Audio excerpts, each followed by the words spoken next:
February is the shortest month of the year, but that hasn't stopped this month from being packed full of dramatic tech news. Microsoft has made waves with Majorana 1, a first-of-its-kind quantum chip that the tech giant says could open the door to usable quantum computers in years, not decades, as previously thought. Elsewhere this month, Sam Altman made a series of public rebukes of Elon Musk, following an offer by the Musk-led consortium to purchase OpenAI for over $97 billion.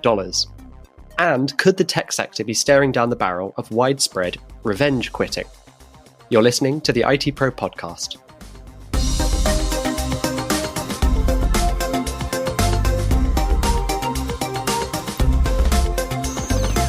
Hi, I'm Rory Bathgate.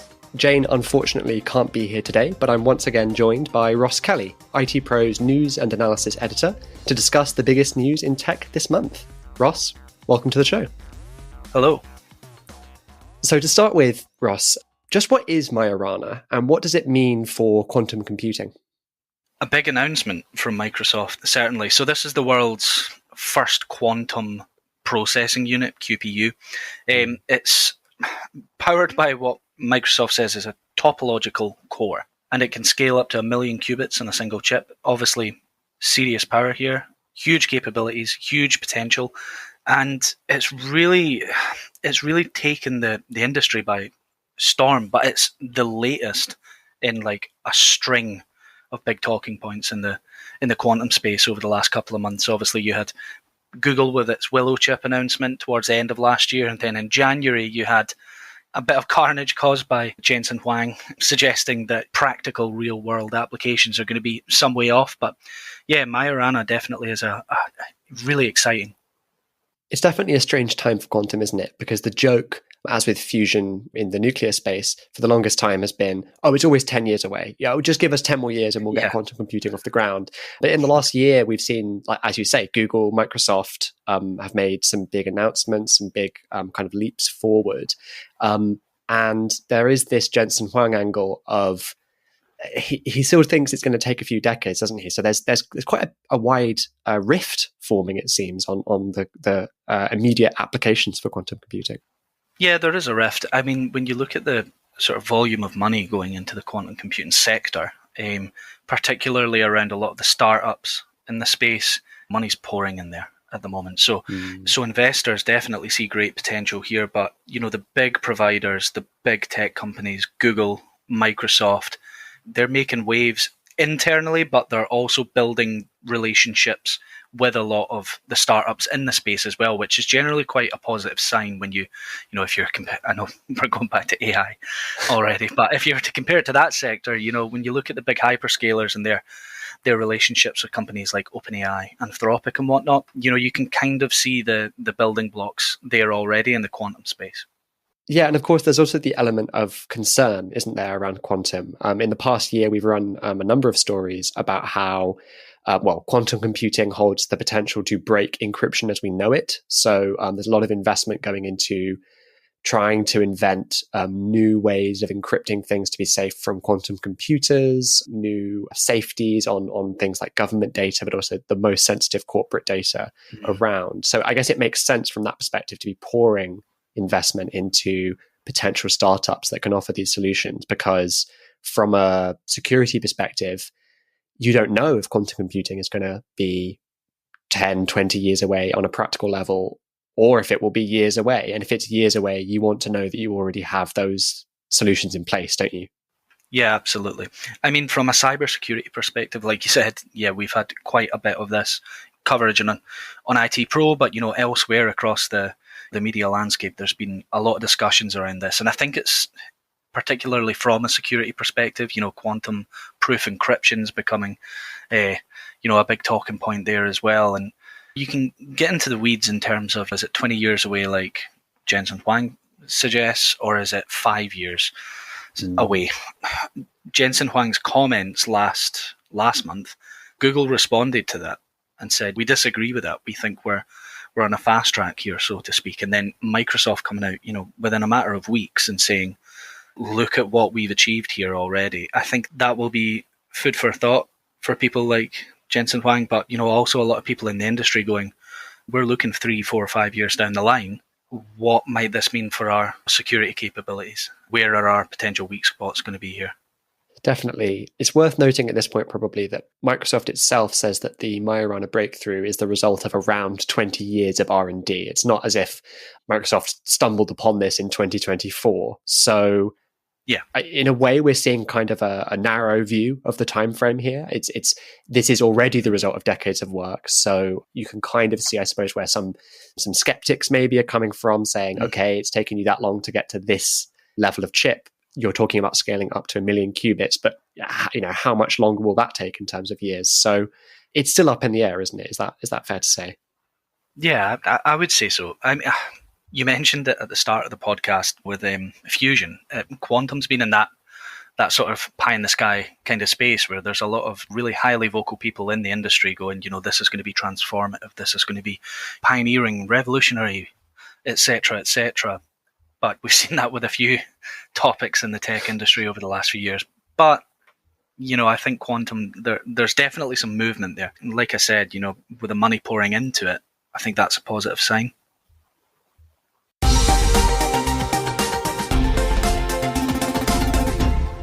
So another headline-grabbing announcement in February came with the news that Elon Musk, along with a group of investors, was making a $97.4 billion offer to buy OpenAI. What's this all about? Well, there's, a little bit more beef between Musk and Altman. So big money bid here, really big money bid. So it's a consortium, $97 billion offer, led by Musk and XAI. Musk's own AI startup, but private equity firms in the mix here as well, Baron Capital Group, Valor Management. Yeah, a big talking point here is Elon Musk has a bone to pick with the for-profit shift at OpenAI in recent months. He was involved in the company in its infancy, and has been very vocal on the fact that he doesn't like the direction that it's went in. This bid, the big talking point here is around the fact that, they want to bring it back to its roots.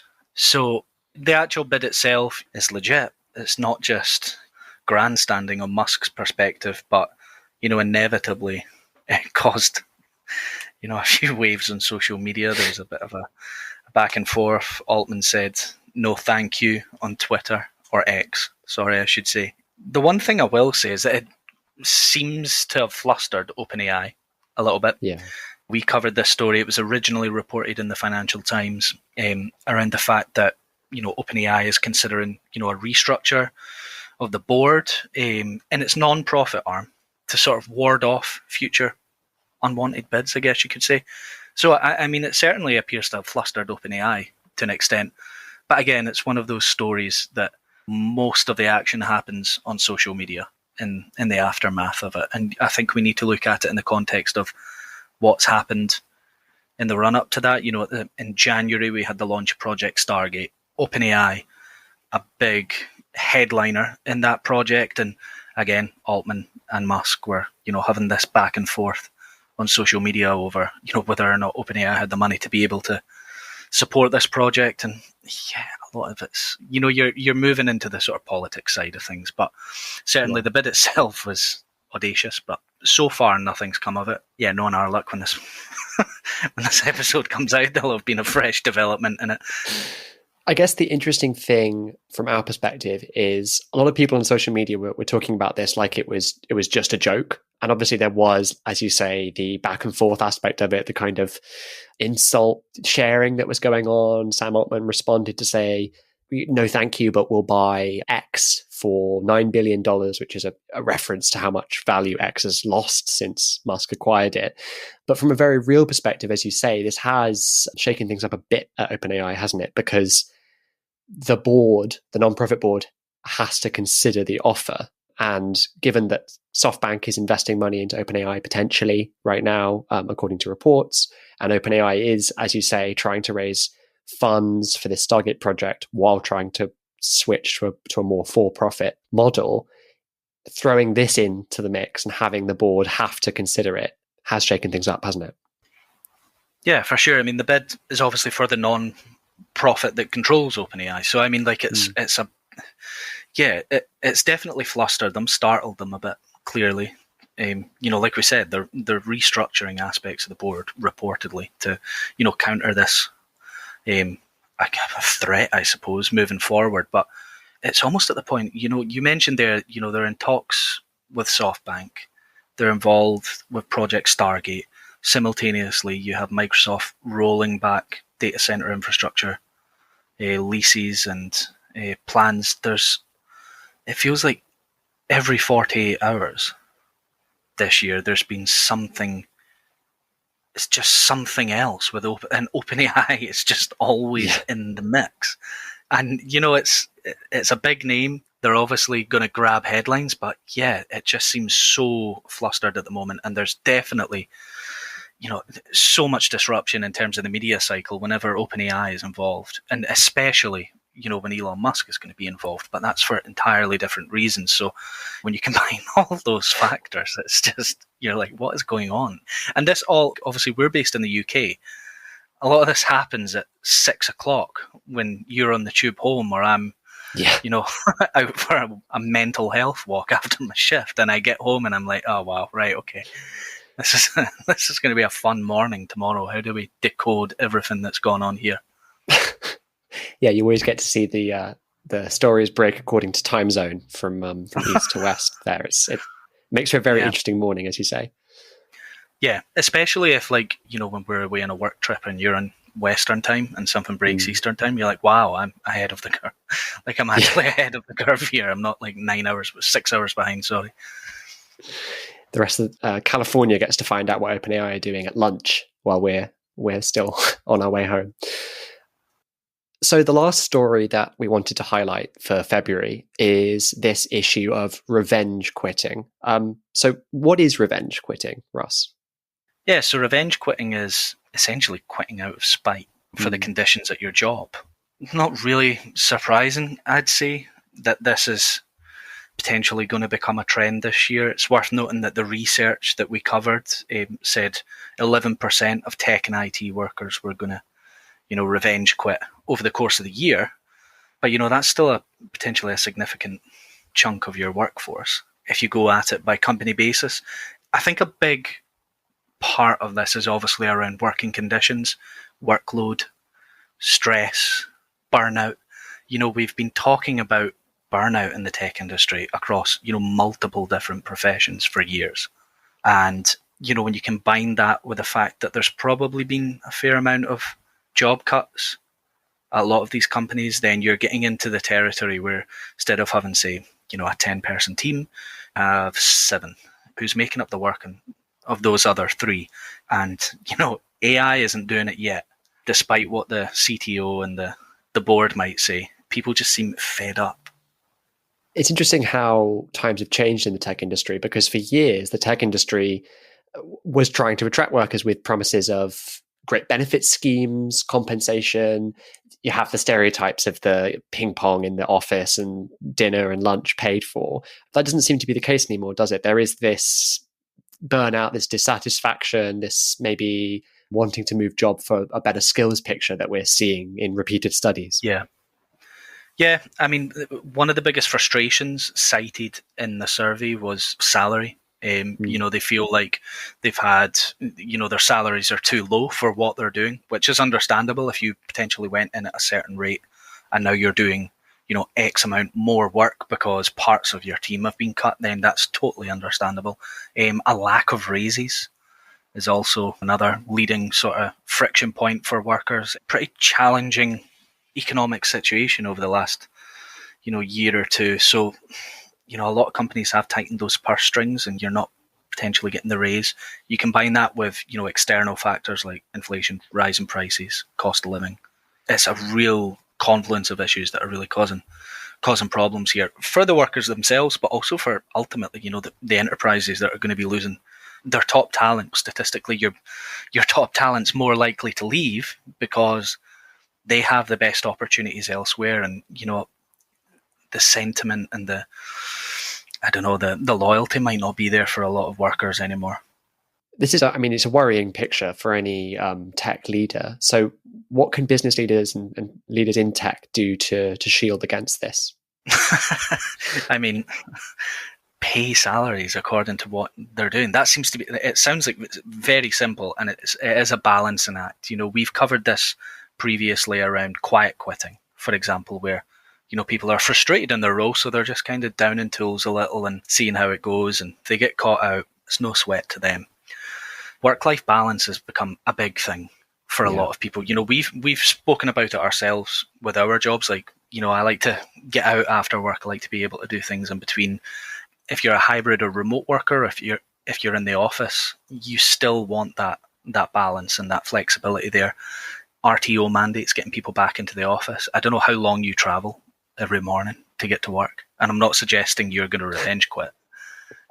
But that's something you need to consider. If you have a strict RTO mandate 5 days a week, 9 till 5, you've been working fine hybrid 3 days a week for the best part 5 years now. Yeah, and definitely, as you're saying, with the top talent, if they can see, particularly if you're in an area where maybe there's a lot of startups offering lucrative roles, and they have maybe more of a work model that you can gel with, whether that's fully remote or potentially a better hybrid model, then I can see why leaders are worried about this, because it seems like a recipe for losing their best. Yeah, absolutely. We've covered people leaving full-time jobs for hybrid, full-time office jobs for hybrid over the last year. That's been going on for about 18 months, 2 years now, with a lot of people going, you know what? Yeah, I'm not keen on this. And I'm getting the salary that I actually want in the role that I'm in now, and I'm going to be in a team that's fully staffed. So it really is a no-brainer. I'm not going to call on people to revenge quit, but I mean, but if I was in that situation, I'd be thinking the exact same thing. Well, unfortunately, that's all we have time for today. But Ross, thank you so much for joining us. That's great. Speak soon. As always, you can find links to all of the topics we've spoken about today in the show notes, and even more on our website at itpro.com. You can also follow us on LinkedIn, as well as subscribe to our daily newsletter. Don't forget to subscribe to the ITPro podcast wherever you find podcasts. And if you're enjoying the show, let us know by leaving a rating or a review. We'll be back next week with more from the world of IT, but until then, goodbye.